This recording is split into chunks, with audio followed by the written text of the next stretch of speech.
Okay. Our guest today is Charleston interior designer and shop owner, Megan Molten. Megan is known for her modern, light and airy design sense, mixing feminine and masculine elements together to create a balanced but clean space. Megan, welcome to the show. Thanks for joining us. Thank you for having me. Before we get started, I just wanted to let everyone know that we are videoing our episode. We're recording in person right now, and we're going to share the whole episode on our YouTube channel.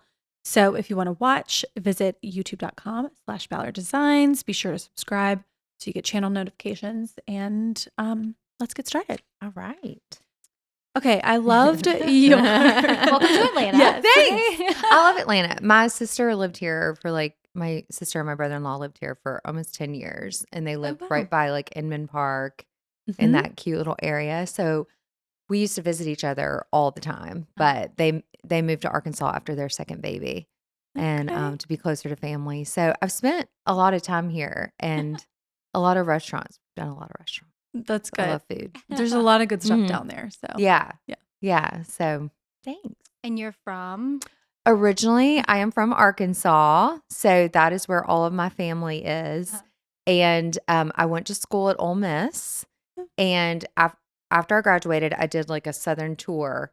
And my sister and I actually went to Charleston. She had heard about Charleston. And we went to visit and immediately fell in love and was like, this is where I'm meant to be. Mhm. And so I moved there right out of school. And I actually got a job in pharmaceutical sales.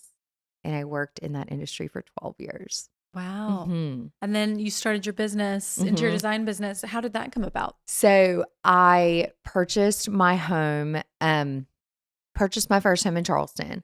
I started designing it and I would share it on social media, all these before and after, little vignette moments throughout my house at the time. And people just started reacting. And then friends would say, hey, can you come help me with my house?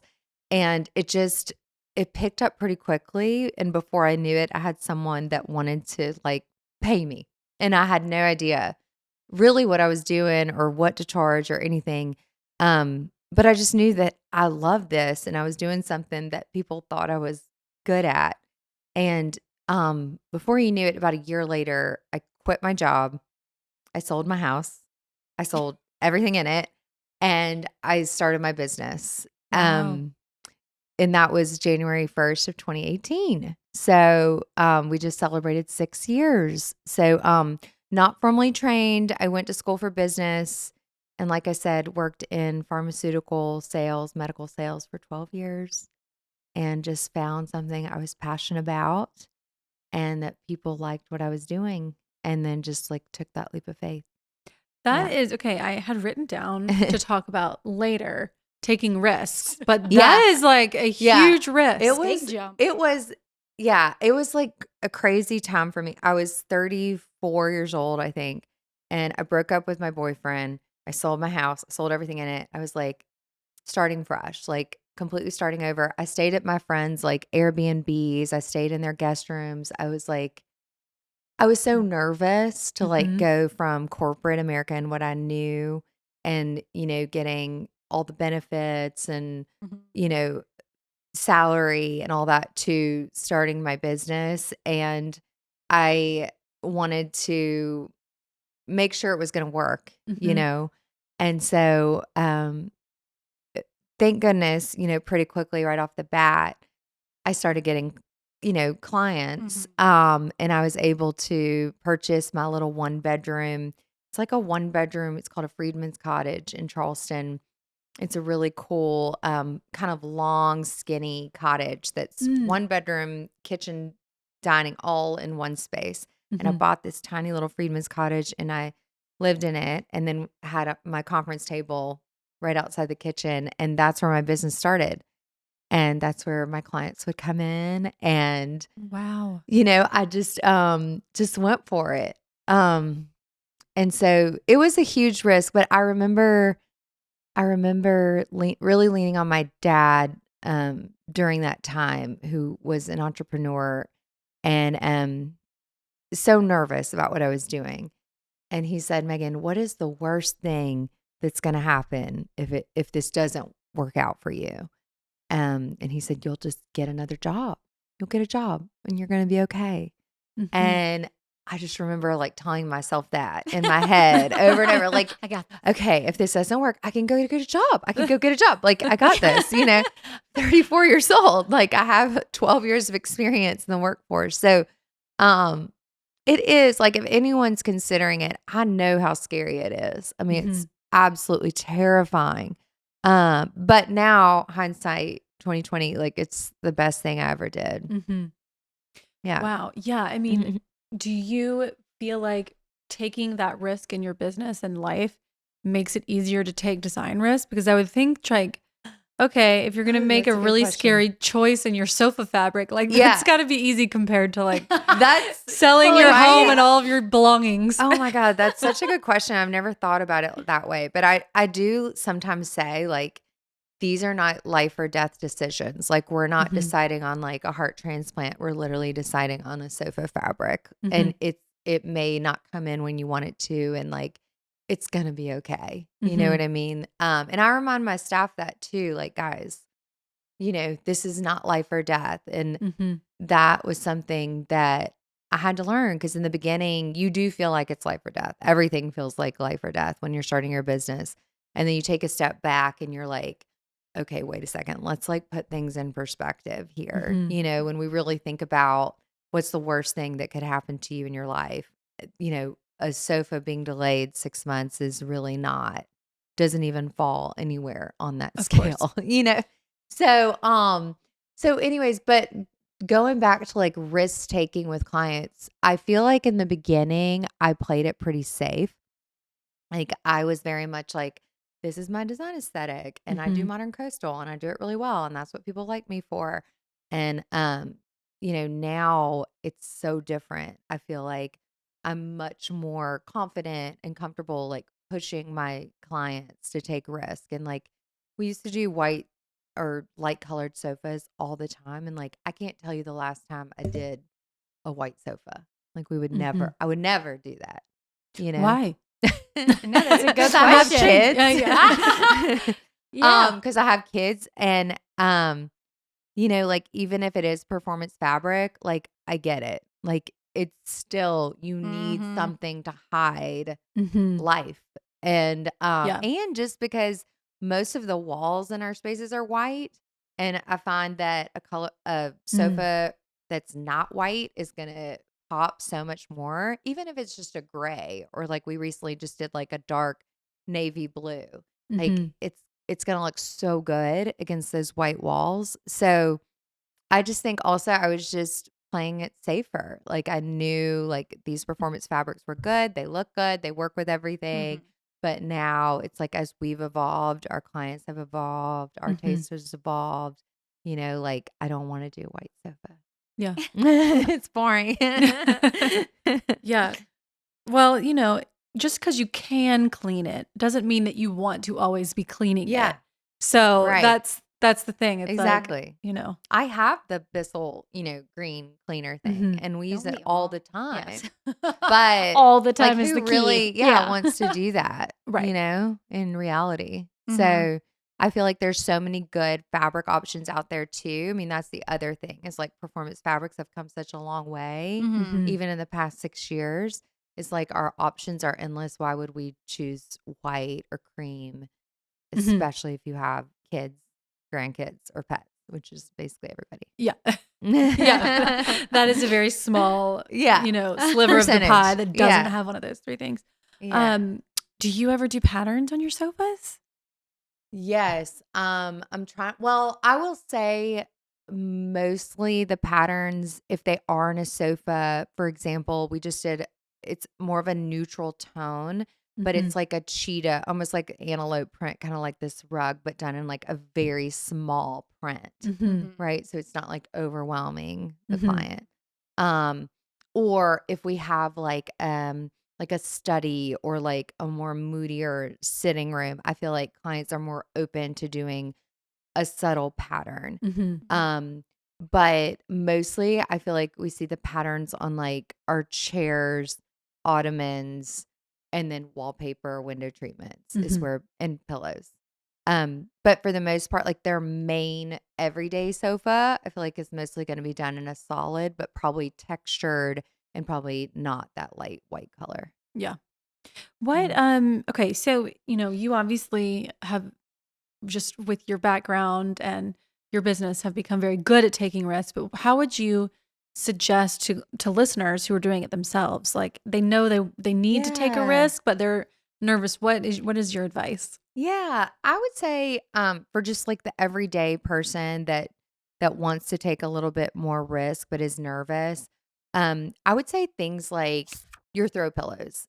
Throw pillows are such an easy thing to incorporate pattern and color that you can Mm-hmm. switch out in your home on a maybe semi-annual basis. You want something more geared towards fall, winter tones, and then you want something more geared towards spring, summer. Like that's something I do in my own home all the Mm-hmm. time, because I get tired of things really easily, but just as like a normal consumer, I do feel like that's something easy you can switch out. It's 4 pillows on your sofa. Mm-hmm.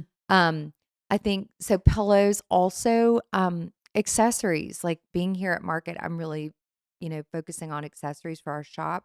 And there's so much more color in the accessories, and I'm buying more color because I feel like shop customers come in and they want to incorporate color. And I think accessories are a great way you could Mhm. do that. Like Mm-hmm. on your coffee table, I just found these really big, oversized, like blue vases. You can incorporate these pretty blue vases on your coffee table, bring in some soft color, but not have to switch out your sofa fabric, Right. or get your chairs reupholstered. So pillows, accessories, and then you know, artwork too, I think is a great way to incorporate some color and take some risk too. Because Mm-hmm. artwork is um very subjective. Everyone likes something different. But I think for a lot of our homes that are more neutral in palette, you're going to see a lot of their color come through the artwork.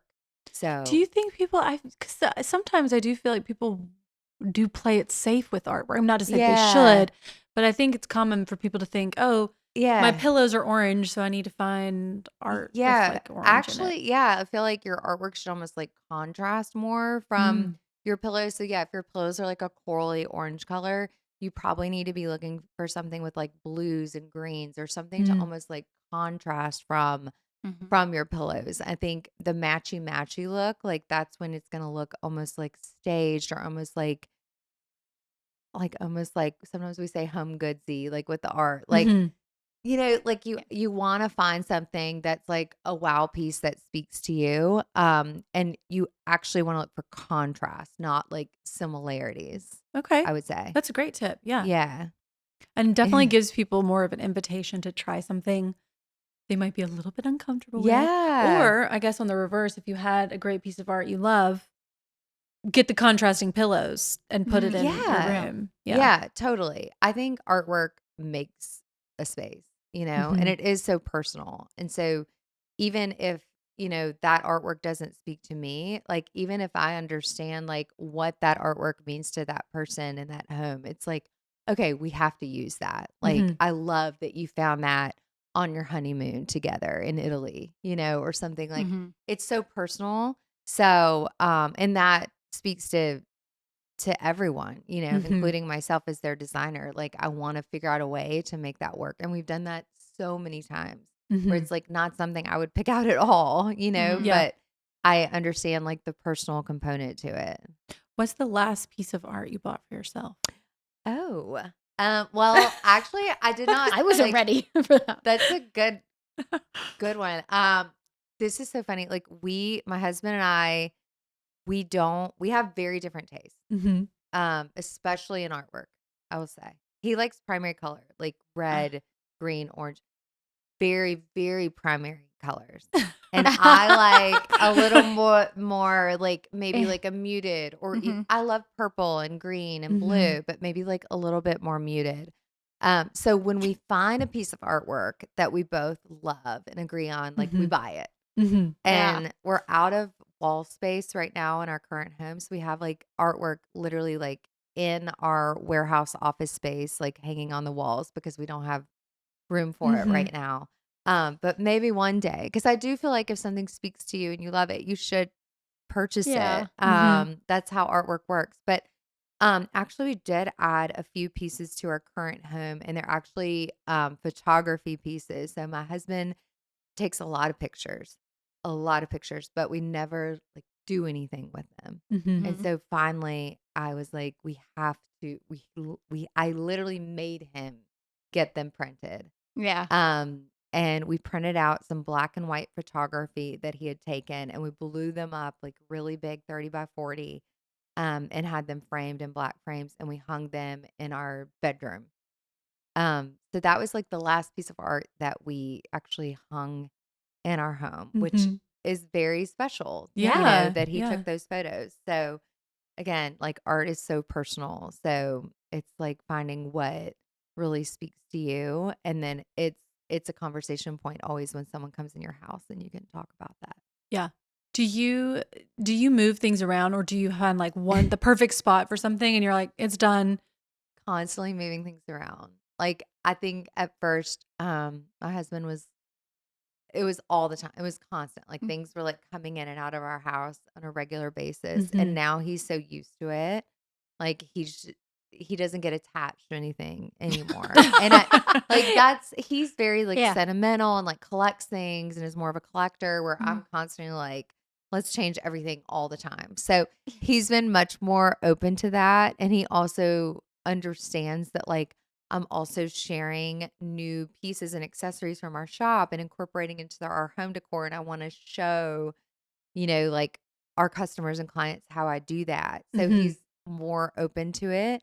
Um, but I think also as a designer, like you're constantly seeing what's new and what's out there. And so your Yeah. mind's like constantly thinking like, oh, we should replace our sofa. Oh, we should replace this rug or these chairs.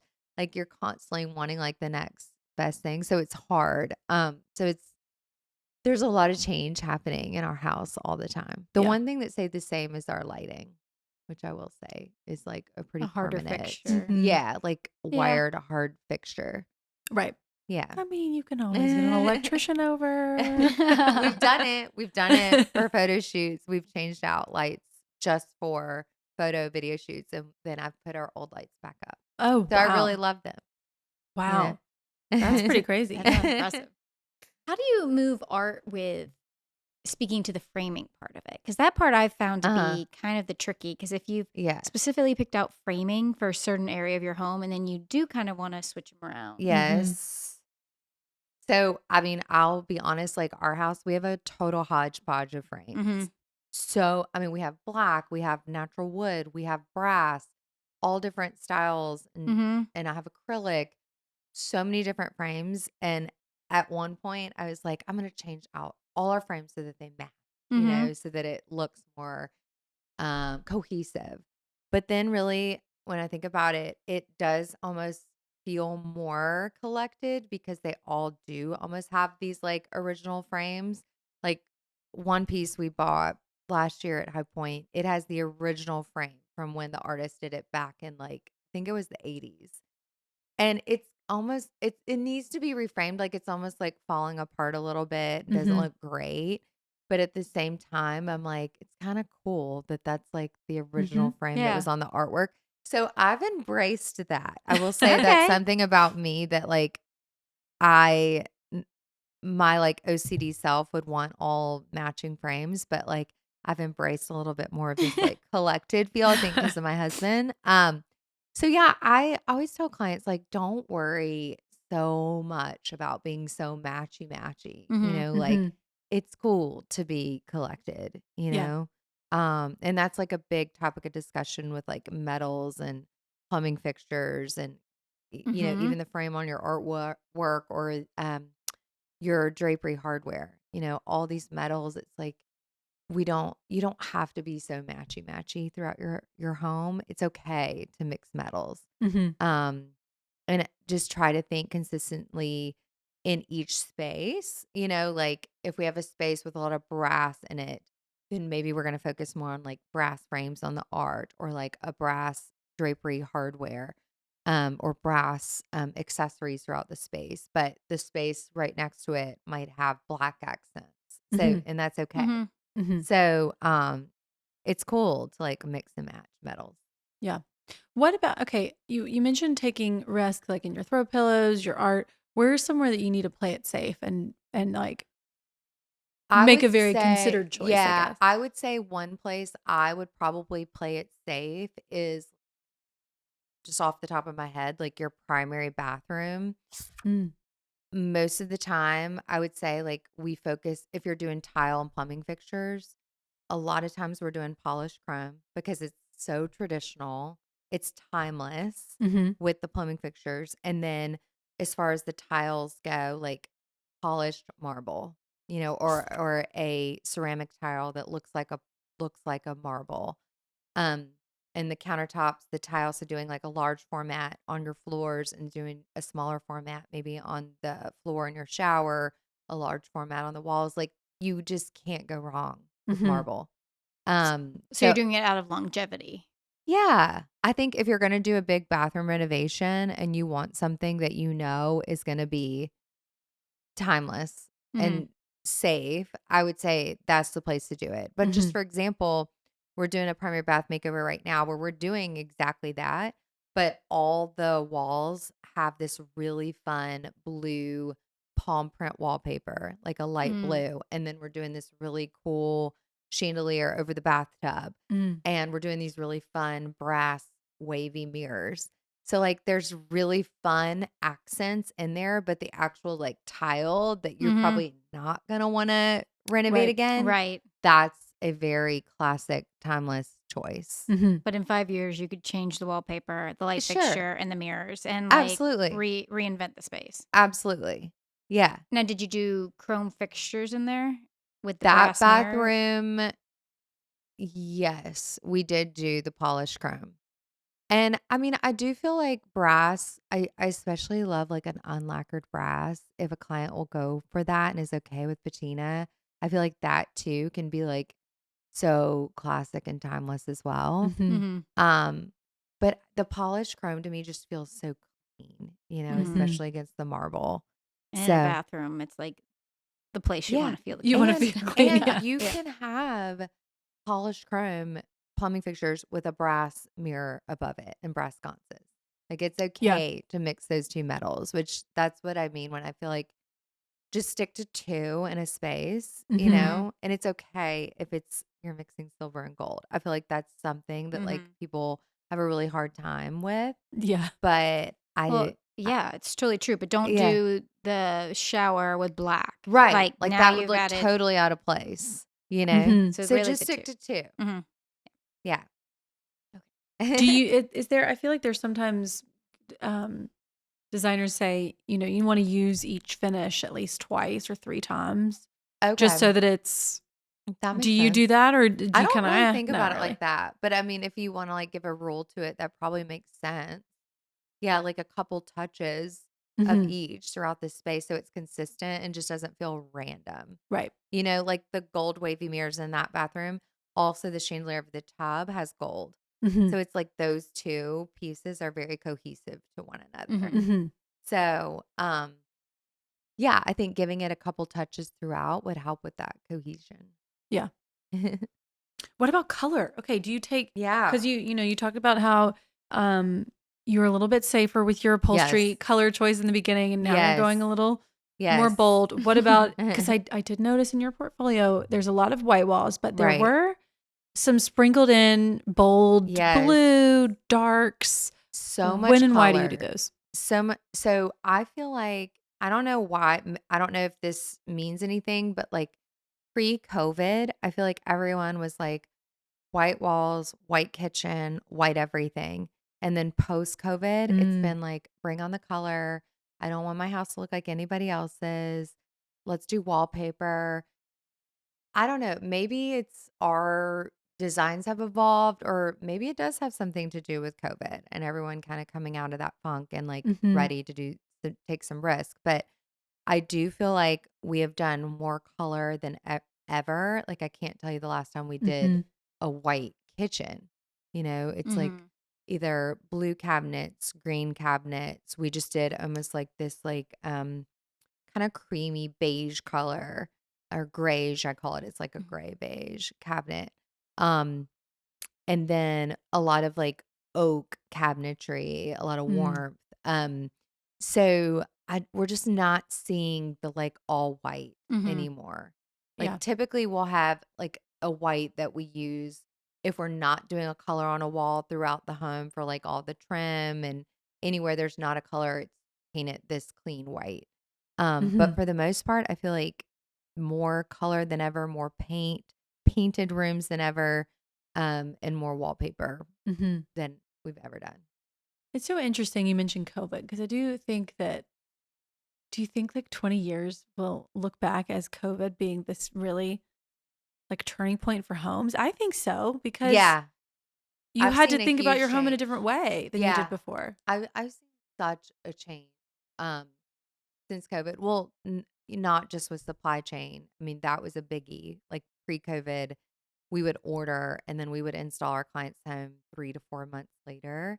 Where Mhm. now it's finally things have gotten so much better.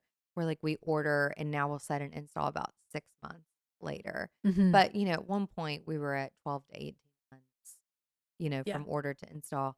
But yeah, I don't know. I have to think that that has something to do with it. Maybe just I do feel like a lot of our clients now have more inspiration images than ever, Mhm. Mm-hmm. where before it was always just like, well, we love everything you do. We love your designs. But now, people have spent a lot more time and there's a lot more out there available Mm-hmm. Mhm. to clients where they gather inspiration images, whether it's on Instagram or Pinterest. And that's always our starting point.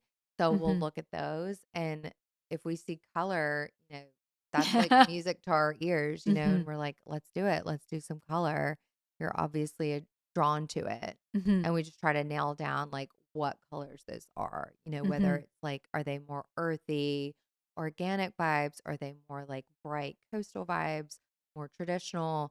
So we really try to just understand like their personal style Mhm. when it comes to pattern and color and design, and then take the design from there. Mhm. I I wanted to ask more about just because I think we have a lot of people who love the coastal vibes, Yeah. and a lot of people don't live on the coast. Yeah. And if you could describe your coastal chic style and how people can really kind of Yeah. infuse that in their homes, because I know there's something so magical about it, and you know it Yeah. too. Yeah. Yeah. I mean, the coastal style I do feel like is very much desired whether you live on the coast or not, Mm-hmm. Mhm. and I think, it's that very clean, light, bright, airy feel that you see when you look at the images, but even more so feel when you walk in the home. Mm-hmm. Mhm. And so many of my clients have moved to the Charleston area or are buying second homes from the Northeast. And that is the one thing they say to me. They want that feeling. They so desire that feeling because their previous homes, they had all the dark, heavy furniture and, you know, darker color. And so that's something that they long for. And especially, most of them being near like retirement age, like that's like their dream. You know what Mhm. I Mm-hmm. mean? And so yes, I do feel like that look is very common all over. And you don't have to live on the coast to achieve that look. I think it's really, if you take it a step back, it's thinking about materials. And we try to achieve that coastal look without being like in your face, Conch like, Mhm. shells everywhere. yeah, like I don't, yeah, I don't want to think I do like saw. Yeah. seagulls artwork or whatever. So it's like thinking about like, using wood, using woven, using those lighter colors, using those coastal colors of like soft greens and soft blues, and thinking about just like the ocean and the sky and the Mhm. sand and everything Mhm. surrounding it and that color palette. And that's kind of what you want to incorporate throughout your home. And I think that's probably the most common color palette for us. But just doing them in different directions. We have clients that are much more modern and want to also incorporate black and a lot of dark contrast.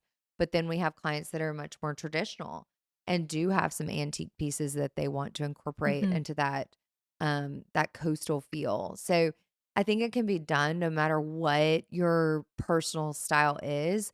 But I would, kind of think about those coastal colors and those coastal um, elements and how you can incorporate those into your own home, no matter where you live.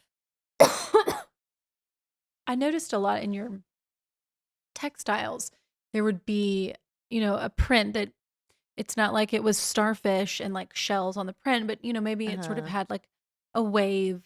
Yeah, So it was very right. subtly, Suggesting that. yes. Yeah. Yeah, like we have a local textile designer, Emily Dawes, who we work with all the time, who creates her own prints, and they're all influenced by different elements in Charleston. Like she has a crushed seashell print. She has a marsh print, and they're all like very, very abstract. But once we like tell the client like this is supposed to be crushed oyster shells, they're like, oh yeah, okay, I see that. That's cool. And Hmm. they like knowing that like a local artist created this and that it was based on something in Charleston. Hmm. So I think there's such a way to do it that is not just your typical like palm print, which I love. I mean, that's like my logo in my business and we use it all the time. But I think there is a more subtle approach to it. And it doesn't have to be in those soft greens and blues. Like earth tones now are so common. And so we see like the terracottas, the sage greens, like that Hmm. darker, deeper blues and greens. These same prints and patterns, which can kind of lend you to more of that like modern organic coastal feel. Hmm. One of the things that I loved about your portfolio is, and kind of surprised me a little bit too, I guess, is I think of Charleston as being just this very traditional place, Yeah. Hmm. historic homes and Yeah. just a traditional way of life. And yet your Yeah. style has a lot of contemporary elements. So Yeah. I was curious if, what from your point of view draws your client to Yeah. your work in particular in a place that is so known for its, Right. traditional So look. so Charleston, you know, historic Charleston is actually a tiny peninsula. Mhm. Um that can the actual historic area it consists of a very tiny amount of that little peninsula. And we've only done probably a handful of homes down there. Mhm. And they do lean more traditional in a sense. Majority of our projects are out on the water. So Mm. you have all of these surrounding coastal areas of Charleston. You have Daniel Island, Isle of Palm, Sullivan's Island, Kiowa Island, and Mount Pleasant. So everything's connected by bridges. But that's where the majority of you're seeing new construction Mhm. and big renovations happening. And that's where the majority of our projects are located. And that's why probably you're seeing a little bit more of like a modern clean approach Mhm. because that's what majority of these clients want. And most of them are second homes, vacation homes. So they're not living there 24/7. Mm. So it is going to be something that lends itself to that as well. And something that you have to think about when you're designing a home like that is it's not going to feel cluttered. It's not going to have Right. a lot of extra Mm. stuff in Mhm. it, which just automatically gives it a cleaner, more modern look too. That's interesting. I would have thought Hmm. about that. Yeah, Yeah. if it's your second home, you don't have your full book collection. You don't Right. have all those random things. You're like, No. I can't get rid of this because I'm gonna need it one day. Yeah. No, they Yeah, bring nothing. yeah. Nothing. So Which do we you pick? love. Yeah. I mean, we love Yeah. that. Do you Yeah. pick out like everything, soup to nuts, the dishes, the bathroom accessories? Yes. I tell them like we can do as much or as little as you want. So what we typically do is everything besides your sheets, your mattresses, your dishes, your flatware. And if you want if you want us to do your sheets, your dishes, your flatware, like your everyday essentials, we will. Hmm. But typically I find that most of our clients are pretty particular about those pieces Mm. Interesting. that they want to pick them out themselves, but usually they'll send me like a link and they'll say like do you approve of these dishes? Like, are these going to look good? So you're still part of the decision. Oh, for sure. Yeah. Because they trust our vision and they Mhm. want to make sure that it's going to be cohesive Yeah. with everything that we've decided. But accessories are a big part of our design. And we will not design a project unless we're finishing it off with accessories because it really makes the Mhm. design complete and whole. Um, and so that's something that we incorporate at the end down to greenery, whether it's real or faux. We incorporate greenery into that package. And I do feel like that's what makes it feel like a home and not just like a stage space that Mhm. feels like a rental or something. So it's somewhere they can come and enjoy, but it's still pretty minimal. Right. Yeah. But they want to walk in and it feel, Yeah, cozy. yeah. Yeah, and biting Right. and all of those things. So I think there's a way to do it um with a minimal amount of accessories that makes it feel complete, which I think is really important. Mm-hmm. And sometimes they'll say like, "No, we want to, collect some things as we spend more time in Charleston." I totally get that. Like I want them to go to the antique stores and the art galleries and find fun stuff. And so what we provide is just almost just that very minimal first like base layer, Mm-hmm. I call it, so that it does feel complete. It never occurred to me, but do you when they're sending you like their plates that they they want your Yeah. approval, are you thinking like this isn't going to look good on like the dining table I picked out or the countertop? No, it's kind of similar to like white paint colors. You know how people like fret Mhm. so much about what Mhm. shade of white. It's Right. like the biggest dilemma Yeah. ever. Oh yeah. And I'm like, just stick to one thought. Like, are you doing like a bright, cool white? Or are you going for like a warmer white or like a gray white? Like, just pick one category and Yeah. whatever one you pick in there, like, it's going to be okay. Mm-hmm. But like with the plates, like, no, it's the same thing. I'm just like, are you more traditional? Are you more modern? Pick Mhm. one that's in that category and Yeah. it's going to be fine. Like, they're going to look great, Yeah. So, no, they've never sent me anything like really weird and out there that I'm like, oh no, that's gonna look awful. Well, I did back to the accessories. I did notice the accessories in your projects, and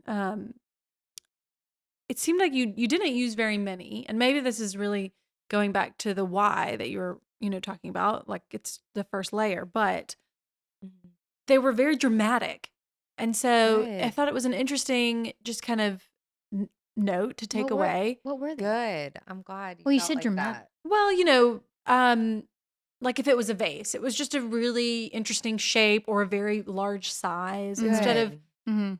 something just plain, Yeah. or if it was a box on a coffee table, it was just a cool. That's very intentional. So like I'm glad you noticed that. Because so we do accessory packages for our clients when we're building out their budget. And basically based on how much furniture they have, I know how many accessories they're going to need. Mhm. And so we set that a budget up front and then we source everything ourselves and put Mhm. together this very extensive accessory plan. But I tell my design team that those main spaces, like the main kitchen, living, dining, bedroom, there needs to be like a wow factor, like a wow piece on the coffee table, on the dining table, on the kitchen island. And so I'm glad that like you saw that in our Mhm. pictures because we do that with intention. And those pieces are more of an investment, but as part of like an overall accessory plan, we're putting that together. We're going to put Mhm. more of their budget towards that piece Right. that everyone's going to see right when they walk in their kitchen on their Mhm. kitchen island. So, yeah, so we do that with a lot of thought behind it. Well, I thought it's a great, I think, thing for people to keep in mind just because, to your point, they are more expensive. But if you do have one really big, Yeah, something eye catching, you don't need as as many other many. things. So it's Right. kind of a not necessarily Yeah. one and done, but it's like you pick that out and that creates this big Yes. moment and then you really don't need that much more. And that would be like my recommendation, even when people come into our shop. I'll tell them invest in this one wow factor vase for your Mhm. kitchen island. Go cut a couple palms out of your yard, Mhm. stick them in there, throw a candle next to it, done. Like that's going to look Mhm. amazing, right? Yeah. And you just spent $300, but you're going to have that moment forever. Right. So that would be my suggestion too, Mhm. with the accessories for like your main spaces. Now, when we're thinking about like guest rooms or, um, kind of more of those auxiliary spaces, even outdoor spaces, our accessories there are going to be really minimal. Mhm. They're going to be more of our, I hate to use the word lower end, but we do have like lower end accessories that are still good quality. Obviously, if they Mhm. can be outside in Charleston, they're going to have to be of good quality, but they're not going to be a $300 vase, Right. So we take that overall accessories budget and then we distribute it based on where we want you to get the Mhm. most impact. Well, accessories just add up so fast, and They do. $300 for vase seems crazy, but Yeah. if you think like, okay, the alternative is getting like a tray and a candle and a stack of books and a pair of candlesticks. Well, Yeah. that is going to end That up is being way more. more Yeah. than Exactly. $300 anyway. So just get Exactly. one thing that you love. Exactly. And Yep. you filled it in. It seemed to me like you filled it in with some natural elements too. Like your Yeah. palms example, or you had, some beautiful driftwood. Yep. That kind of took up that visual space. Yeah. Mhm. Yeah, absolutely. And I mean, I do feel like you said, accessories can add up really quickly. And that's why, we find it so important to set that budget in the beginning. Because Mhm. if you're furnishing, a 5,000 square foot house and you need that many furnishings, if we did not accessorize that house, it's literally just going to look like a staged, beautifully staged, but just a staged home. And it's not Mhm. going to feel welcoming. It's not going to feel inviting. So, not just thinking about like vases, bowls, and books, but we also do planters and pots and either faux trees, usually faux trees, because these are usually second homes, Mhm. but like a faux tree, which is also an investment. But if you go buy two fiddly figs, which most people do because they die, Mhm. you've just bought a faux tree, Yeah. and then you have it forever. Yeah. So, And it's yeah. not going to die because they are Yeah. fickle. Yeah. Yeah. So we do it all. Yeah. And it does make it feel complete and finished. Mhm. No, it's smart to remember to have that in your budget, though. That the accessories Yeah. I are mean, needed. Yeah. Yeah. it's a requirement. Like I've had some clients that say like we don't need to do the accessories. We're just going to collect those as we go, or like we'll do that at a later point. And I always say like no, you have to do the accessories. Like that's like our finishing touch. It's like Mhm. part of the design. Like if we Mhm. didn't do it, it's not going to look good. It's not going Right. to feel complete. Right. So it's almost like a requirement Mhm. for us. Okay, so if someone was, say, I am gonna start completely over for my living room and do it top to bottom, what Yeah. would you say I should set aside? Is there like a percentage that you? Of it for accessories? Yes. So for our accessories budgets, typically we do them in like increments, based on because we're typically doing multiple spaces in a home. Mm-hmm. So we have like $5,000, $10,000, $15,000, or 20. You're one of Mhm. those. Mm-hmm. And I know that sounds like like $20,000 of accessories. It's like that's insane. But if you think about a 5,000 square foot house, every single new construction house has built-ins. And I love built-ins, but you Yeah. have to remember that's $5,000 of accessories alone. Almost every single time, because every single like beautiful Yeah. book is $100. Yeah. Yeah. It's almost $100 a book. So Yeah. you have all these beautiful books, you have all these beautiful bowls and vases and frames. That Uh-huh. adds up so quickly. So I always tell people that when you're doing built-ins, we love them, but just know ready. that's Yeah. a big accessories expense. And then usually almost every single room, we're doing some sort of greenery, some sort of faux greenery in a pot. Mhm. Even in a guest room, if we just have like a faux beautiful fiddle leaf tree in a pot in the corner, couple frames, a box, that's really all you need.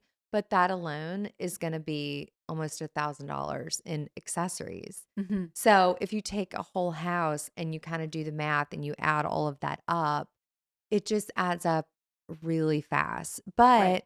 But it can be built into the budget, Right. especially if you're talking about your budget numbers up front Hmm. and you want to spend, let's just say $100,000. Well, then let's set aside 5,000 of that for accessories Mhm. because that's how important they are. Yeah.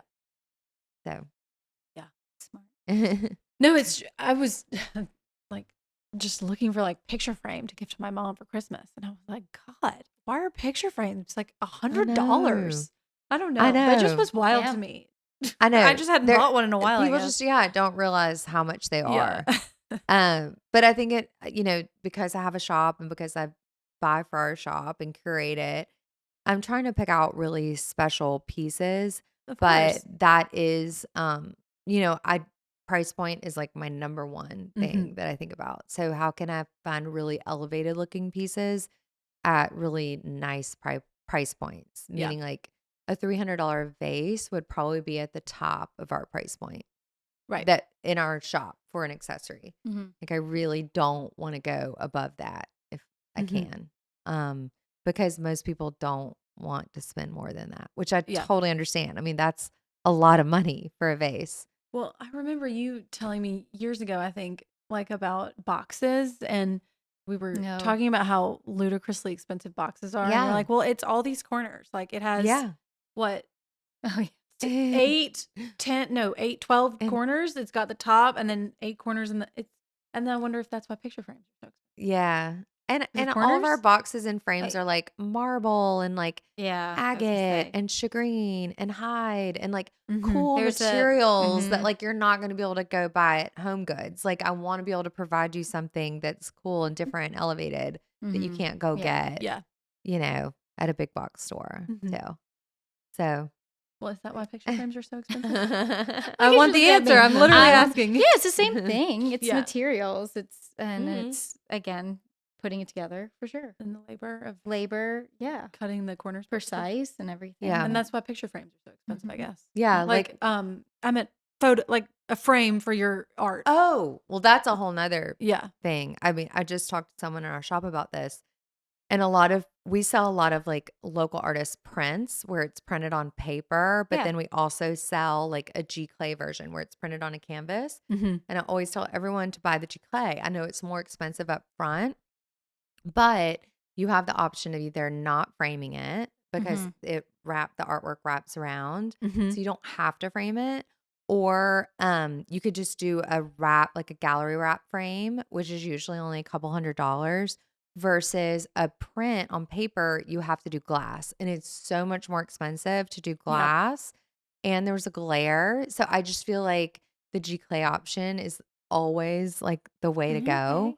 Right. I like the print on paper for like smaller little prints, Mhm. for like powder baths or shelf styling, that sort of thing. But like the larger wall canvases, I always say go bigger and go with the G clay, Yeah. because That's a great framing tip. is so expensive. Yeah. Yeah. I know.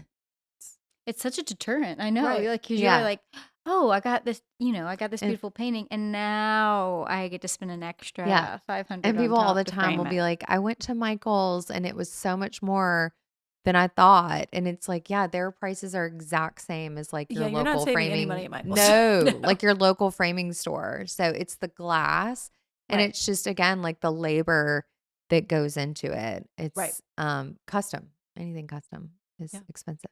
True. Sorry. Where are we on time? I think we probably should move I on to know our we've decorating jumped all Oh, dilemma. over let's the do place. it. No, that's good. Normally, just when we record virtually, I can see the time, and then chatting, Yeah. you get like, oh Yeah. wait, we could have been talking You can for like talk about so yeah, many different things going on different tangents. and Or we I could talk can. for I mean, 2 hours. But yeah.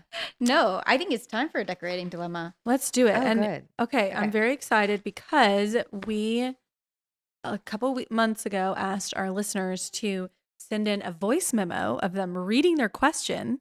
And so we have our first voice memo, and I'm going to play it.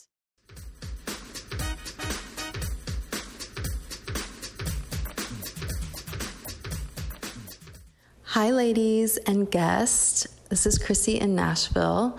I've been listening to you guys for years now. I'm a personal chef, and so I listen to you guys while I cook all day. My question is about my formal living and dining room. It's a large, long room with vaulted ceilings. And my question is about lighting. I want to know, I'd like to put some sconces up because I'd really just like this whole room to glow. I'd like to put sconces, and I'm wondering where I should put them in the room that make the most sense. And how high up should they go, and how many should I put around the room? And then what finishes? I already have a lot of black, and I'm wanting to bring in some more metals. I've got a brass lamp on the bar, you'll see. Just wondering how I can start bringing in another metal into this room. I also want to hang curtains, and I was thinking of doing a brass curtain rod. Where should I hang them? These windows look kind of small for the room, so I want them to look as big as possible. So can you tell me where to hang them and how high up? And what metals and color fabric you think would work in this room. Eventually, I'd like to do some ceiling detail. These track lighting is going to come down as soon as we get the chance. We're going to take this down.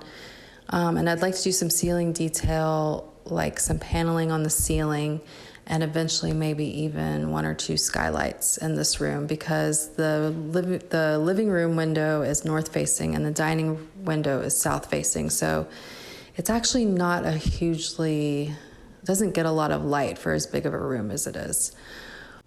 And should I think about putting some sort of chandelier or pendant over the sitting area part, and or recessed lighting when we eventually do the ceiling? Anyway, I know that's a lot of questions, but I'm really looking forward to your insight. Thank you so much. Oh my gosh, I love hearing Chrissy's voice. Right? Doesn't it totally change the experience of hearing you read the question? I love her vibes. Like, I love these pictures, and I love her sofa, chairs, her dining room chandelier. Like, so many pieces I love. So like, I feel like she has such a good base already. Her floors are also really beautiful. This is such a cool space. Yeah, she has a very fun space.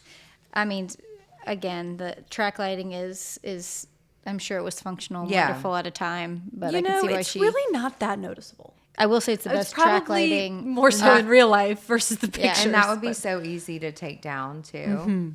So yeah, I would take that down. I think that's good that that's happening. Love the idea of like the ceiling detail happening, like the panels going across and almost maybe like a natural wood tone would be so beautiful. And then I love the idea of like dropping down a second chandelier over your sitting area. I'm like picturing in my head the Aaron chandelier that's got like 3 long arms. It's like 96 inches from Visual Comfort, that would like coordinate so well with your dining room chandelier. You could do the black or the brass. And then on either side of your black artwork with the flower, I would do some brass sconces. And as far as the height goes, like typically you would place them close to the center of that piece of artwork, or maybe like a little bit higher, which should be somewhere around like 60 to 65 inches. And then on your buffet across from your dining table with the black mirror, I love all the black accents. I would do a pair of lamps on that buffet, like some buffet lamps that maybe bring in some of that brass accent as well. Since you do have so much black and you want to bring in another metal, I feel like that would be the perfect place to do it, and to just bring in some more low lighting. I would not do recessed lighting at all in this space. If anything, I love the idea of the skylights or just keeping all like low lighting.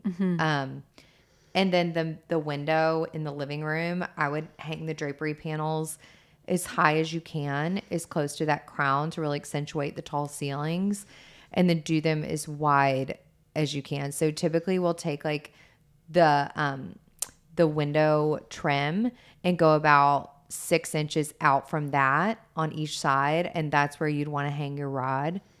And then you're going to take your window, your double window, or I don't know if those are windows or doors, but like take that width from your trim to trim and double it. And that's how much window treatment fabric you're going to need. So like if it's like, let's just say it's 100 inches trim to trim, you're going to want 200-inch wide panels. Like Does that make sense? 100 on each side. Yeah.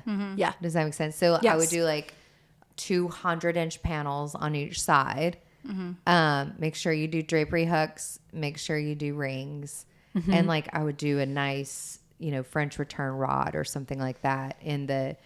You could do the black or you could do the brass if you're going to incorporate some more brass elements. But I think that would look amazing. Even in just like a pretty like creamy linen color, like your little swivel channeled chairs here, I think would be really nice.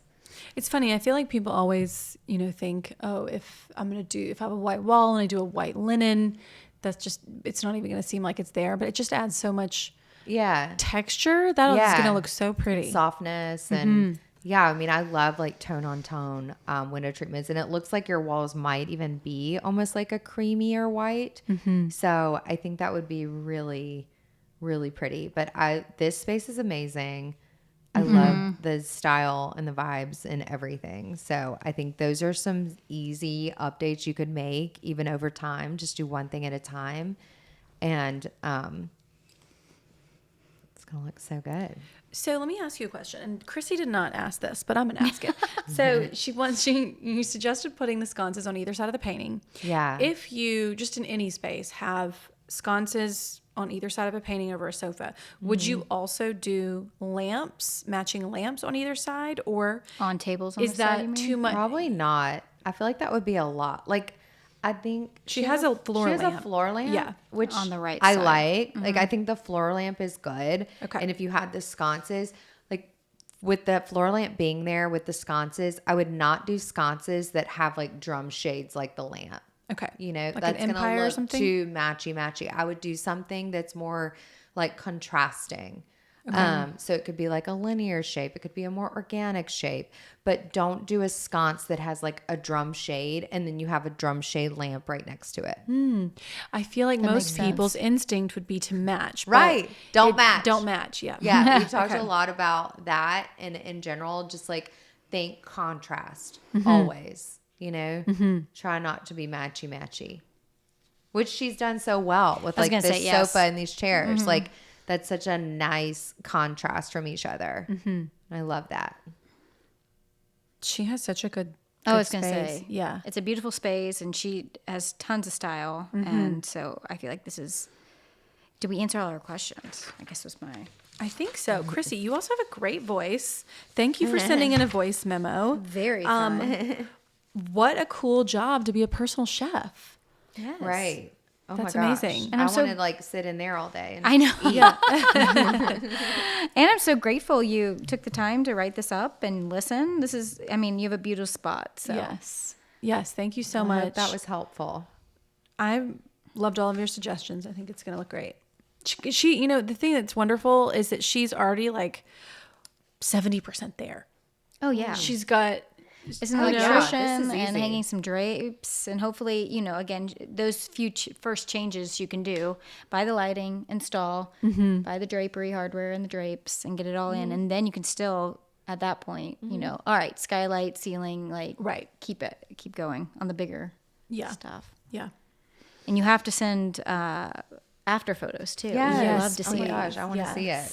That would be fun. All right. Well, Megan, thank you so much. You're welcome. Thank This you was- so I'm much. glad we caught you while you were in town. Thank you for having me, Ballard. I really appreciate it. And I hope to see y'all in Mount Pleasant at your store soon. Yeah. All right. That's our show.